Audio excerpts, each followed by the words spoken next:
There we go. Okay, so Jodi, you've been a member of the FELTit Experience for almost this entire past year, right? Right, yes. And you and I have had a good time catching up on our Wednesday Zoom calls. Yeah. Tell me some of the things that you like about being a member of the FELTit Experience. Well, what I like about it is that I have access to you basically anytime that I want. um, as far as because I'm a newbie at all of this. And so I feel like, if I'm come up against something that I don't know how to do, or I'm worried about doing a certain way, or, whatever the case may be, that you're available for me to ask questions. I also like the fact that,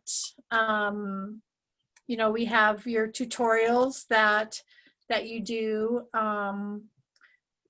And even though I may not be able to watch them as you're doing them and recording them for us, I can always go back at when it fits into my schedule, Yeah. and work on those and learn those new techniques that will help me in my felting journey. Is there a particular technique that's been helpful for you to learn during your time in the membership? Is there one in particular that jumps out? Well, I enjoyed the mini masterpiece one that we did quite a while ago. And kind of doing it as a group, and then looking at everyone's mini masterpiece at the end of our hour or so, whatever it was. Right. I think you sent us a kit to use. Yes. Yeah.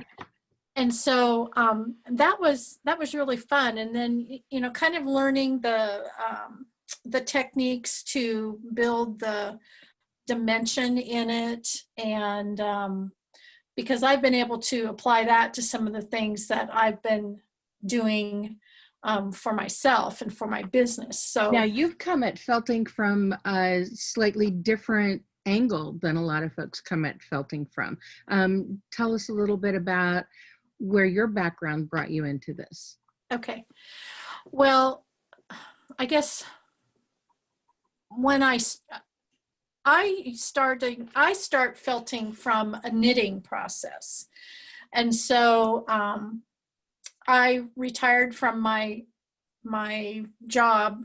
Well, it's been 5 years ago now, and I had always wanted to learn how to knit. So I've been in the process of teaching myself to knit through various different, well, basically YouTube. But I didn't want to just do hats and scarves and all of that. And I wasn't confident enough to, at least at that point, work into making garments. Okay. But I learned that you can do felting with the wool. And so what I do, my process, I started making bowls and vases, and there's all kinds of tutorials out there on how to do all of this, but I knit each item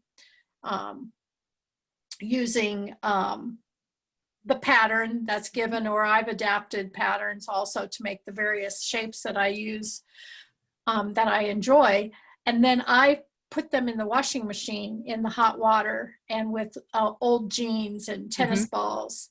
And the heat of the water and the agitation of the washing machine shrinks all that felt down and makes those fibers stick together. And so then you end up with a hard bowl or vase, whatever that piece. A solid piece. And so, and then you let them air dry, and then I either just leave them like they are, or maybe I'll embellish them with buttons, or since I've been learning needle felting, I might embellish with some needle felting. Well, and that was going to be my next question. How are you using the things that you've learned in the FELTit Experience to apply to what you've already been doing? Right. So from the FELTit experience, the needle felting piece of it is what I have actually been using the most, because at this point it's kind of where I am. I have a small business, and so the things that I make are, at least time-wise, more adaptable to the needle felting process. Okay. And some of the things that I want to sell. Exactly. So the needle felting is where I am right now. So, you know, all of those different techniques. Like, I think the first thing that I ever needle felted was script writing on a bowl. I mean, Yep. that's kind of a crazy way to start. I mean, I know, but you think about it. I mean, needle felting is one of those things that is adaptable for everything from monogramming things with the script handwriting, to patchwork, to making creatures, to mini mask. I mean, there's so much you can do with needle felting. It's quite fun when you start to explore the boundaries that this particular, you know, practice can bring you to and get you past, you know. Yeah.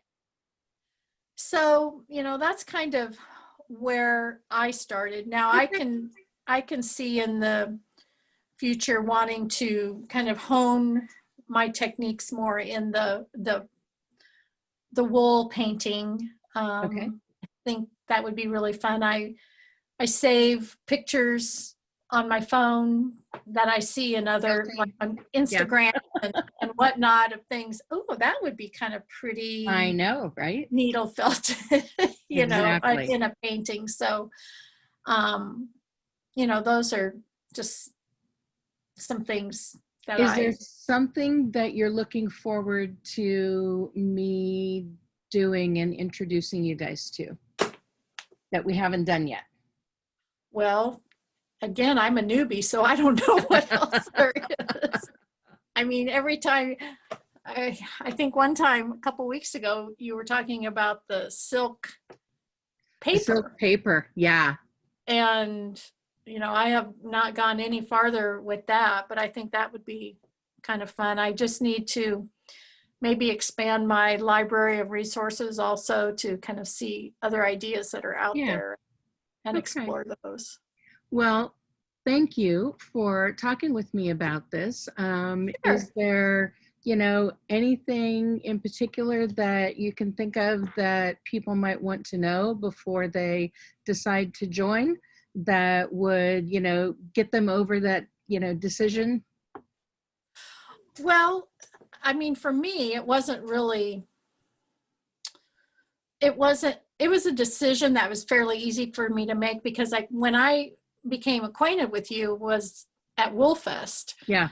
Up in Wamego in January, and I took that class short together. I took that short class, which, you know, kind of intrigued me, and I felt was maybe something that I, you know, wanted to continue learning. And I think at that point you were just getting started with your FELTit experience. So from that standpoint, it's been good for me, and you know, I don't mind being a guinea pig with all of this either. So